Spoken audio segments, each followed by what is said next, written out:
할렐루야, 새벽기도에 오신 성도님들을 주님의 이름으로 환영하고 축복합니다. 오늘은 민수기 7장 1절에서 11절의 말씀을 가지고 하나님의 준비하심이라는 제목으로 하나님 말씀을 나누겠습니다. 제가 먼저 성경 봉독하겠습니다. 모세가 장막 세우기를 끝내고 그것에 기름을 발라 거룩히 구별하고 또 그 모든 기구와 제단과 그 모든 기물에 기름을 발라 거룩히 구별한 날에 이스라엘 지휘관들 곧 그들의 조상의 가문의 우두머리들이요 그 지파의 지휘관으로서 그 계수함을 받은 자의 감독된 자들이 헌물을 드렸으니 그들이 여호와께 드리는 헌물은 덮개 있는 수레 6대와 소 12마리이니 지휘관 2사람의 수레가 하나씩이요 지휘관 1사람의 소가 1마리씩이라 그것들을 장막 앞에 드린지라. 여호와께서 모세에게 말씀하여 이르시되 그것을 그들에게서 받아 레위인에게 주어 각기 직임대로 회막 봉사에 쓰게 할지니라. 모세가 수레와 소를 받아 레위인에게 주었으니 곧 게르손 자손에게는 그들의 직임대로 수레 2과 소 4마리를 주었고 무라리 자손들에게는 그들의 직임대로 수레 4과 소 8마리를 주고 제사장 아론의 아들 이다만에게 감독하게 하였으나 고앗 자손에게는 주지 아니하였으니 그들의 성소의 직임은 그 어깨로 매는 일을 하는 까닭이었더라. 제단에 기름을 바르던 날에 지휘관들이 제단의 봉헌을 위하여 헌물을 가져다가 그 헌물을 제단 앞에 드리니라. 여호와께서 모세에게 이르시기를 지휘관들은 하루 한 사람씩 제단의 봉헌물을 드릴지니라 하셨더라. 아멘. 우리는 이제 민수기를 가지고 하나님 말씀을 묵상해서 하루하루 지나가고 있는데요. 민수기는 영어로 넘버라는 뜻으로 민수기의 처음 내용이 인구조사를 명령하는 하나님을 우리는 볼 수 있습니다. 또한 민수기는 출애굽한 이스라엘 백성이 무려 40년 동안 광야에서 떠돌이 생활을 한 것을 기록한 이야기로 책으로 나오고 있습니다. 하나님은 광야라는 땅과 그리고 그 환경을 통해서 이스라엘 백성을 하나님 나라의 백성으로 훈련하시고 그리고 만들어 가시는 크신 계획을 가지고 계셨습니다. 광야는 훈련 장소였고 그리고 변화받는 장소이기도 했습니다. 특별히 민수기 7장의 오늘 본문의 말씀은 성막을 이제 완성하고 이스라엘 지휘관들이 여호와께 드린 예물에 대해서 설명을 하고 있습니다. 그들은 덮개 있는 수레 6대와 소 12마리를 지휘관 2사람에게 수레가 하나씩 그리고 지휘관 1사람에게 소 1마리씩 드렸다라고 말씀합니다. 이것은 레위인들이 각자의 역할대로 성막을 운반하기 위한 것이었습니다. 좀 더 자세히 보면 게르손 자손에게는 수레 2마리와 2개와 소 4마리를 그리고 무라리 자손에게는 수레 4가 그리고 소 8마리를 주었고 이것을 아론의 아들 이다말에게 감독하도록 지시했습니다. 우리는 이것을 통해 하나님의 분배하시는 원칙을 알 수 있는데요. 그것은 그들의 직임대로 분배를 했다는 사실입니다. 그렇다면 무라리 자손은 왜 많은 수레를 배정하게 되었을까요? 라는 의문이 들 수 있는데요. 내용을 좀 더 살펴보면 그들에게 많은 수레가 돌아간 이유를 알 수 있습니다. 그것은 성막의 무거운 것들을 그들이 운반했기 때문입니다. 또한 고앗 자손에게 주지 않았던 이유도 마찬가지인데요. 그들의 역할이 바로 어깨로 매는 것으로 가능했기 때문이죠. 이렇게 하나님은 그 옛날 구약시대부터 아주 세밀한 부분까지 신경 쓰셔서 하나님의 백성과 그리고 그의 나라를 세워가셨습니다. 하나님은 그분의 나라를 수천 년부터 이렇게 하나씩 만들어 가시고 세워 가셨던 것입니다. 이렇듯 이스라엘 백성이 제사를 드리기 위한 단을 먼저 만들기로 하셨습니다. 그 단에 기름을 바르는 것이 시작되었는데 그것은 12지파의 모든 지도자들이 순서대로 하나님께 번제와 그리고 선물도 드렸습니다. 하나님은 성막의 거룩함이 이스라엘 진중에서도 가장 중심에 위치했고 있다는 사실을 통해 성막이 얼마나 중요한가를 우리로 하여금 짐작하게 하셨습니다. 하나님은 이미 모세를 통해 성막을 세우셨고 그 안에 있는 모든 기구에 기름을 부어 거룩하게 하셨습니다. 여기에 쓰여진 기름에 대해서 신학자들은 이렇다 저렇다 말이 많은데요. 신학자들은 흔히 우리가 알고 있는 감람유, 즉 올리브유라고 하는 것으로 말하고 있습니다. 이렇게 올리브유를 태우게 되면 그을음이 전혀 없는 깨끗한 기름인데 이는 하나님의 거룩성을 더욱더 드러내게 합니다. 이것은 마치 평범한 사람이 하나님의 기름 부음을 받으면 하나님의 특별한 소유와 또 특별한 사람이 되는 것처럼 평범했던 기구들이 하나님의 기름 부음을 받고 특별한 물건, 즉 하나님의 것으로 구분되기 시작합니다. 이제 하나님의 명령을 받아 모세를 도와 인구 조사를 지휘했던 각 지파 지도자 12명이 자신들이 속했던 지파들을 대표해서 하나님께 예물로 황소 12마리와 수레 6개를 가져왔습니다. 이때 황소는 지도자별로 한 마리씩, 수레는 지도자가 한 개씩 바치게 되는데요. 지도자들은 소 12마리와 수레 6개뿐만 아니라 회막의 완성을 기념하는 제물도 가져와 하나님의 제단 앞에 바치게 되었습니다. 그런데 이때 하나님은 이들에게 수레나 봉헌 제물을 따로 가져오라고 명령한 적은 없으십니다. 그러나 이들은 자원해서 그 예물을 하나님께 가져오게 되었습니다. 우리는 여기서 하나 주목해 볼 것이 있는데요. 각 지파의 모든 지도자들이 봉헌 제물을 가져오는데 하나님은 이들에게 모두 한꺼번에 바치는 방법도 있지만 그런 것이 아니라 각 지파별로 그것도 하루씩 맡아서 무려 12일, 12일에 거쳐서 드리라고 말씀하십니다. 그리고 이어서 이 12지파의 지도자들이 드린 예물을 살펴보면 그 예물, 바쳐진 예물들이 서로 동일한데요. 더 많이 드리거나 또는 더 적게 드릴 수 없었습니다. 이것은 마치 12지파의 지도자와 모든 이스라엘 백성이 차별 없이 예배에 참여해야 된다는 사실과 성막에서 드려지는 이 예배가 이스라엘 모두를 위한 것임이 아주 중요한 것임을 우리로 알게 하십니다. 이렇듯 10일에 걸쳐 12번이나 이런 의식이 진행되었다면 이스라엘 백성들이 그 현장을 바라보면서 머리에 각인이 되었고 모두가 하나님께 예배하는 현장을 목도하고 기억하게 될 것이었습니다. 하나님은 이처럼 거룩함에 있어서 무엇보다 중요하다는 것을 우리로 일깨우시기를 원하십니다.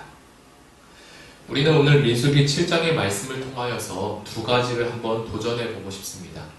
첫째, 먼저 하나님이나 율법이 요구해서가 아니라 자원하고 기쁜 마음으로 하나님께 드려졌다는 사실을 우리는 큰 도전을 받을 수 있습니다.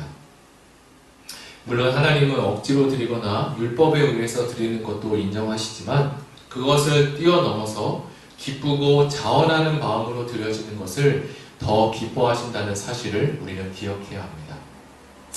흔히 우리가 신앙생활을 하면서 하나님께 예물을 드리거나 또는 봉사를 하면서 하나님과 거래가 아닌 거래를 할 때도 종종 있는 것 같습니다. 그러나 하나님은 우리와 거래하실 분이 아니라는 사실을 우리는 기억해야 합니다. 하나님은 오직 우리의 찬양과 그리고 예배를 통해 영감을 받으실 분입니다. 두 번째로 기억할 것은 이들의 자원하는 심령 위에 곧 어떤 대가나 어떤 물질적인 복이 있지 않았다는 사실을 우리는 바라볼 수 있습니다. 사람은 어떤 것을 할 때 그 일에 대한 대가를 바라보기도 합니다. 그것이 대가가 되던 또는 대가가 아니던 그보다 훨씬 중요한 것은 자원하고 기뻐하는 마음으로 드려졌다면 이미 그 사람은 하나님이 주시는 대가가 아닌 이미 그 사람은 하나님께로부터 이미 복을 받은 사람이라고 볼 수 있습니다. 하나님은 우리가 필요한 것이 있다면 우리보다 먼저 하시고 우리에게 주실 것임을 우리는 확실히 믿어야 할 것입니다. 오늘 우리는 민수기 7장의 말씀을 같이 나눠봤는데요. 이제 말씀을 정리해 보겠습니다. 하나님은 우리가 드리는 예배와 그리고 이 예물을 통해서 우리의 예배를 연락하시는 분입니다. 어떤 성도님은 내가 교회는 안 나가지만 내 마음은 항상 예배당에 있어 라고 말하기도 합니다. 그러나 하나님은 우리의 몸도 그리고 우리의 마음도 하나님께 드려지는 이 성전에 그리고 예배당에 드려지기를 원하신다는 사실을 우리는 기억해야 할 것입니다. 사랑하는 성도 여러분, 오늘도 하나님께 신령과 그리고 진정으로 드려지는 예배자가 되어지시기를 예수님의 이름으로 축복하고 하나님의 준비하심에 함께 동참하시는 성도님이 되셨으면 좋겠습니다. 다 같이 들은 말씀을 붙잡고 교회를 위해서 그리고 가지고 오신 개인 기도 제목을 위해서 다 같이 기도하며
음.